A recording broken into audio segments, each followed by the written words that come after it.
2026च्या पहिल्याच दिवशी सिद्धिविनायकची गर्दी बघून आम्ही ठरवलं देवदर्शन करूया, पण कमी प्रसिद्ध असलेल्या ठिकाणी जे तितकंच शांत आणि सुंदर असेल. मग मावशीला ठिकाण सुचलं आणि एक अनप्लॅन छोटीशी ट्रिप नढालला ठरली. हा ठिकाण पनवेलवरून 19 किलोमीटरच्या अंतरावर आहे आणि किमान अर्ध्या तासातच आम्ही ठिकाणावर पोहोचलो. थोडीशी लाईन होती, पण धक्काबुक्की अजिबात नाही. खरं सांगते, सर्व देवांचे दर्शन अगदी 5 मिनिटात झाले. नढाल हे पंचदेवस्थान म्हणून ओळखलं जातं. इथे साईबाबा, गणपती बाप्पा, हनुमंत, नढालेश्वर देव आणि आई भवानी अशी 5 देवांची एकाच ठिकाणी दर्शन घेता येतं. मंदिर तर खूप सुंदर आहेतच, पण परिसर त्याहून अद्भुत.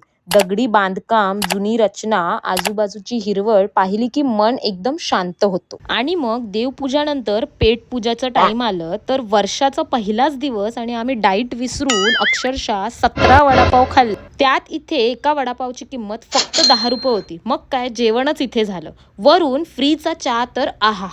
मग घरी जाताना थंड पायनॅपलचं सरबत प्यायले आणि एवढं खाऊन पिऊन फुल सुस्ती आली होती. मग डोलक्या देऊन घरी पोहोचलो आणि सरळ बेडवर जाऊन झोपलो. तुम्ही सुद्धा या ठिकाणाला नक्की एकदा व्हिजिट करा. चला भेटूया पुढच्या ब्लॉग मध्ये. बाय.